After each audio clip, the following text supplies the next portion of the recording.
Գյուրջան Կասկադ 60 ամիս փուլային վճարում բազմաթիվ առավելություններ։ Ասեմ, որ Սահմանադրական դատարանը երբ որ կասեցրել է գործի քննությունը եւ ուղարկել էր կարծիքի, սպասում էր այս կարծիքին, մինչ այդ նաեւ ազգային ժողովին ներգրավել էր որպես պատասխանող կողմ, ազգային ժողովը բացատրություն էր տվել, այդ բացատրությունը մենք նույնպես կրկին հերքել ենք, փաստարկել ենք, որ առհասարակ այդ նորմը եւ մենք վիճարկել ենք հենց նյութապես շահագրգռվելու ձևակերպումը։ Մենք չենք անդրադարձել այդ հոդվածի մեջ այն մյուս դրույթներին հարկադրել եւ այլ, որտեղ այդ դրույթը շատ ավելի հոդվածը շատ ավելի մեծ ծավալ ունի։ Մենք անդրադարձել ենք կոնկրետ նյութապես շահագրգռվելու հատվածին եւ տվել ենք մեր դիրքորոշումը, თუ նաեւ Վենետիկի հանձնաժողովի այլ տարբեր առիթներով տրված կարծիքների հիման վրա։ Հիմա Սահմանադրական դատարանը ըստ գործող Սահմանադրական դատարանի մասին Սահմանադրական օրենքի 56 հոդվածի պետք է վերացնի կասեցումը, վերսկսի գործի քննությունը եւ տա իր որոշումը։ Երբ կլինի, դժվարանում եմ ասել, հաշվի առնելով քաղաքական իշխանության այս ձգտումը, ցանկությունը եւ նաեւ ինչու՞ չէ։ Ես այդ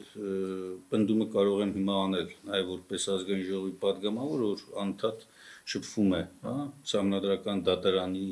գործի բերումով նաեւ։ Շատ հնարավոր է, որ փորձեն ձգձգել էլի, որովհետեւ իրենք ամեն գնով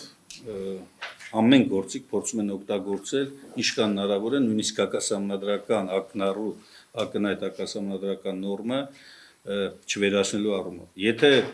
այնուամենայնիվ շուտ լինի, այսինքն մինչև այս նոր սպասվող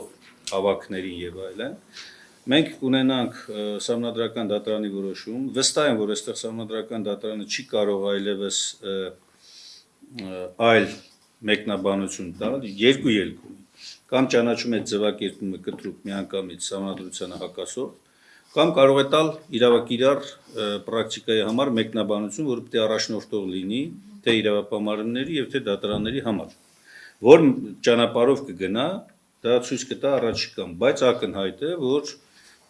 այլևս Վենետիկի հանձնաժողովի կարծիքը որպես խորհրդատվական կարծիք եւ որը մեր օրենսդրության շրջանակներում համարվում է խիստ կարեւոր, չի կարող անտեսվել։ Գործերի վարույթների մասով, կախված նրանից թե ինչպիսի որոշում կկայացնի, դրան համապատասխան են նաեւ այդ վարույթները։ Ակնհայտ է նաեւ, որ բոլոր այն անձինք, ովքեր որ ժամանակին ենթարկվել են անհիմն սահմանափակումների, մեղադրանքների, բոլորը կունենան հնարավորություն իրավունքների պաշտպանությունը իրականացնելու եւ իրենց խախտված իրավունքները վերականգնելու ուղղությամբ։